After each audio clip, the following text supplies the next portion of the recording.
जज़ाकल्लाह खैरन। अस्सलाम वालेकुम एंड वेलकम टू बारान रहमत विद मी सिद्रा इकबाल। आपका हमारा साथ दोपहर 3 बजे तक हमारी प्री इफ्तार ट्रांसमिशन में, जिसमें हमारे साथ रहने, हमें पसंद करने और अपने कमेंट्स और फीडबैक से आगाह करने का बहुत बहुत शुक्रिया। आज हमने प्रोग्राम की शुरुआत की सूरह निसा की आयत नंबर 58 और 59 की तिलावत में, जिसकी सादत हासिल कर रहे थे कारी मोहम्मद यूसुफ। इन आयात में अल्लाह रब्बुल इज़्ज़त फरमाते हैं कि लोगों की अमानतदारी करो। अगर कोई तुम्हें अपनी अमानत सौंपता है तो फिर पूरे खुलूस के साथ, पूरी ईमानदारी के साथ उसकी अमानत को उसके हवाले करो और यकीनन अल्लाह और उसके रसूल की अतात करो। और तुम में से भी जिनको साहिब हैसियत बनाया है, जिनको अमानतदार बनाया है रियासत का, उनकी अतात करो, उनके हुक्म को मानो, उनके दिए हुए फ़ैसलों को रद्द ना करो, क्योंकि अल्लाह ताला ने उनको इस मर्तबे पे फ़ायज़ किया है तो यकीनन उनकी इज़्ज़त और एहतराम हमारे लिए बहुत मायने रखती है। अगर हम अपने इर्द गिर्द देखते हैं, अक्सर एक डिबेट, एक इस्तराब नज़र आता है जमहूरी इक़्तिदार को लेकर। लोग ये कहते हैं कि जी जमहूरियत है तो हमें हक़ है अपनी बात कहने का, अपनी राय को एक्सप्रेस करने का। लेकिन इस राय को जब हम एक्सप्रेस करने जाते हैं, जब हम अपने तरीके से लोगों तक अपनी बात पहुँचाते हैं, तो अक्सर जो एहतराम मलूज़ ख़ातिर रखना होता है उसको हम बहुत पीछे छोड़ देते हैं।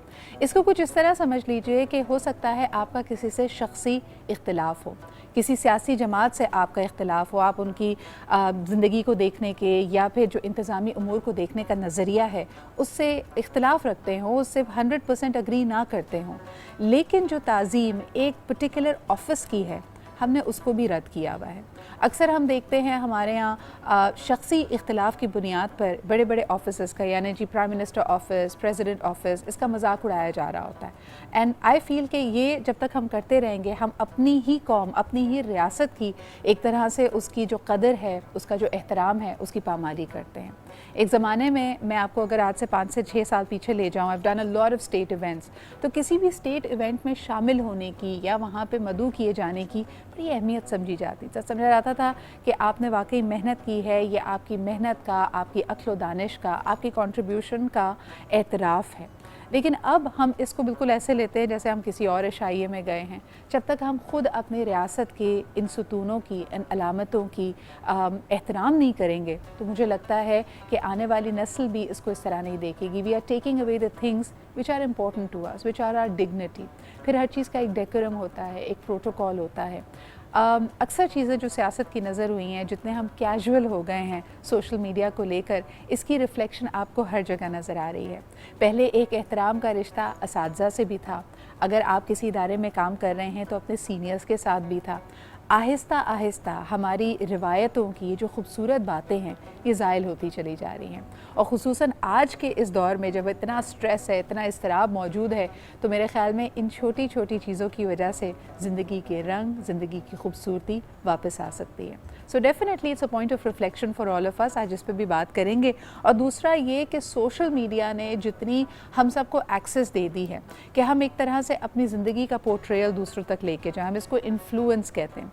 इन्फ्लुएंस से हमारी मुराद है कि जी हमें लगता है कि अपना लाइफस्टाइल, अपना तरीक़ा ज़िंदगी दूसरों को दिखाकर हम उनको रिझा सकते हैं, उनकी फ़ैसला साजी में उनकी मदद कर सकते हैं। मिसाल के तौर पे अगर कोई अपने आप को फ़ैशन ब्लॉगर कहता है या फिर फूड ब्लॉगर कहता है, तो वो कहता है कि जी मेरी एक्सपर्टीज़ है इस पर्टिकुलर फ़ील्ड के हवाले से, और मेरी जो राय है, जिन चीज़ों को मैं अच्छा समझता हूँ, बुरा समझता हूँ या आपको रेकमेंड करता हूँ अपने एक्सपर्टीज़ की नज़र में, वो आपको फ़ायदा दे सकती है। लेकिन कभी आपने सोचा है कि ये इमेजेस या ये जो चीज़ आप देखते हैं अपने सामने, ये कितनी ज़्यादा क्यूरेटेड है? क्यूरेटेड से मुराद है कि ये सच्चाई का, हकीकत का एक पहलू है जो एक ख़ास अंदाज में आपके सामने पेश किया जाता है। हो सकता है घंटों मेहनत की जाती हो उस परफेक्ट शॉट को लेने के लिए, फिर उस पर मज़ीद फ़ोटोशॉप्स और फ़िल्टर्स लगाकर आपको एक चीज़ दिखाई जाती है। तो आज हम ज़रा इस दिखावे पे भी बात करेंगे कि ये फ़िल्टर्स की दौड़ में, एक ख़ास नज़रिए को प्रमोट करने की दौड़ में हम हकीकत से कितना दूर हो गए हैं। लेकिन कुछ चीज़ें वाकई हमारी हकीकत हैं। आज आपको एक ख़ास रिपोर्ट दिखाते हैं जो कि हमेशा से हम आपके लिए एक तारीख़ी पस मंज़र की एक शॉर्ट रिपोर्ट लेके आते हैं। आज की रिपोर्ट है जी ग़िलाफ़ काबा के हवाले से। खाना काबा की खूबसूरत ताज़ीम करता हुआ ग़िलाफ़ काबा, इसकी तैयारी में कितनी मेहनत होती है, इसकी तैयारी के लिए क्या कुछ कौन से कारीगरों का इस्तेमाल किया जाता है, मटीरियल्स कहाँ से सोर्स होते हैं, और यकीनन हर एक की ख्वाहिश होती है कि जब ग़िलाफ़ काबा की तब्दीली होती होती है। तो मुझे याद है बड़े बुज़ुर्ग जब उम्रा करके हज करके आते थे तो कईयों के पास आप देखेंगे कि एक सुवेनियर के तौर पे, और लोग उसको बड़ा एक सबसे कीमती सुवेनियर समझते हैं अगर उनको इसका एक टुकड़ा या कुछ। तो जब ये मनाजिर हम देखते हैं दिल से यही दुआ निकलती है कि अल्लाह ताला एक दफ़ा फिर हरम पाक की, खाना काबा की, मस्जिद नबवी की ज़ियारत हम सबको नसीब फरमाए। और कितने खुश नसीब हैं वो लोग जो वहाँ जा सकते हैं। मेरे ख़्याल में एक दफ़ा फिर हमें डिसिप्लिन की तरफ जाना पड़ेगा। मैं अक्सर ये सोचती थी, मैं अक्सर ये बात भी मेरे ख़्याल में शोज़ में भी मैंने की है कि जब हम पहले कोविड से पहले उम्रे के लिए जाते थे तो कितनी डिसिप्लिन के साथ हमें कई चीज़ें पता होती थी। यानी अगर आप किसी अच्छे होटल में रुके हुए हैं तो आप बड़ी इज़्ज़त के साथ इंतज़ार करते थे अपने एलिवेटर का कि भाई मुझे अपने फ्लोर पे जाना है। इसके अलावा जो खाने पीने की दुकानें थी वहाँ पे भी क्यू में बड़ी एहतमाम से खड़े होते थे और इंतज़ार करते थे, अपने सिविलाइज्ड होने का सबूत देते थे। लेकिन एक वालेहाना मोहब्बत का अंदाज़ था जब हम मताफ़ में पहुँचते थे। वहाँ पे ऐसा लगता था कि हर इंसान को सिर्फ अपनी पड़ी है, अपने घर वालों का थोड़ा बहुत ख्याल कर लिया, लेकिन लोगों को धक्का देने से, आगे बढ़ने से और लोगों को पुश करके हतीम में चले जाना, गिलाफ़ काबा को पकड़ लेना, या फिर जब हम बात करते थे हजर अस्वद की उसकी तरफ बढ़ जाना, उसमें हम कोई आर नहीं समझते थे। और अक्सर हमने देखा कि जब रश का बहुत माहौल होता था तो लोगों को इसमें चोट भी लगती थी, लोग इसमें ज़ख्मी भी हो जाते थे। तो मेरे ख़्याल में अल्लाह ताला ने एक दफ़ा हम सब में वो जो हमें थोड़ा सा इत्मीनान होना चाहिए था, थोड़ा सा लिहाज होना चाहिए था।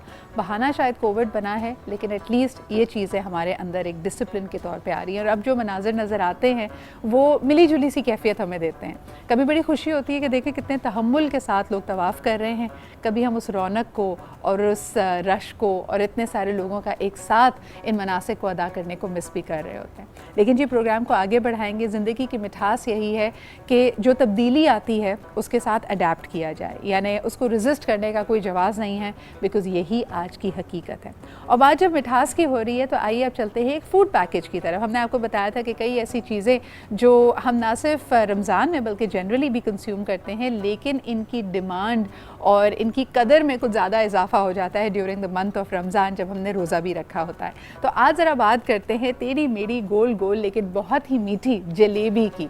यानी इसका क्या बैकग्राउंड है, why is jalebi so important, इसको बनाने का क्या ख़ास तरीका है। आजकल मुझे बड़ा अच्छा लग रहा है, एक ख़ास कंपनी है जो छोटी मोटी जलेबी नहीं, एक केक की साइज़ की बड़ी सी जलेबी आपको भेज रही है। अभी तक मैंने खाई नहीं है, लेकिन सबसे पहले आपको दिखाते हैं ये रिपोर्ट जलेबी के हवाले से।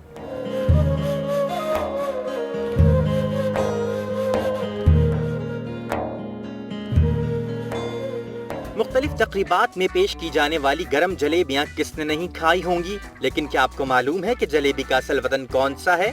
हकीकत में जलेबी का असल वतन बरे सगीर नहीं बल्कि 13वीं सदी ईस्वी में एक मारूफ तारीखदान ने मकामी पकवानों का जिक्र अपनी तसनीफ में किया है और इसमें जलेबी को ज़लाबिया तहरीर किया है। और इसका असल वतन मगरबी एशिया यानी मौजूदा तुर्की, मगरबी ईरान, लबनान के इलाकों को करार दिया है। कुरून वस्ता के दौर में इसे पाको हिंद में मुतारिफ कराया गया, जिसके बाद ये मकामी तकरीबात का एक लाजमी हिस्सा बन गयी। आमतौर पर पाकिस्तान और भारत में इसे गंदम के आटे या मैदे से तैयार किया जाता है, जबकि दुनिया के दीगर खित्तों में इसे चावल के आटे, सूजी और बेसन से भी तैयार किया जाता है। अच्छा, किसी के पास मेरा बड़ा प्यारा सा एक मुझे कमेंट सोशल मीडिया पे मिला कि सिद्रा ये इम्तिहान होता है, एक तो आप लोगों का किचन का सेगमेंट और जब खाने पीने की हम अशिया देखते हैं। देखिए जी, सब्र का ही नाम आपका रोज़ा है। यकीनन आपके इर्द गिर्द छोटे बच्चे भी होंगे, घर में कोई बुज़ुर्ग भी हो सकता है जिसको अपनी बीमारी के बायस वो रोज़े नहीं रख रहा। तो इतना कच्चा नहीं आपका ईमान होना चाहिए कि खाने की कोई चीज़ देखी या किसी और को कुछ खाता हुआ देखे तो आपका आप डगमगा जाएँ। लेकिन बहरहाल जी, हमें अंदाज़ा है कि थोड़े मुश्किल वक्त है, गर्मी के दिन भी बहुत हैं। लेते हैं जी एक छोटा सा ब्रेक, वापस आएंगे, ज़रा बात करेंगे दिखावे की, परसेप्शंस की और इन इमेजेस की। हमारे साथ रहिए, देखते रहिए बारान रहमत।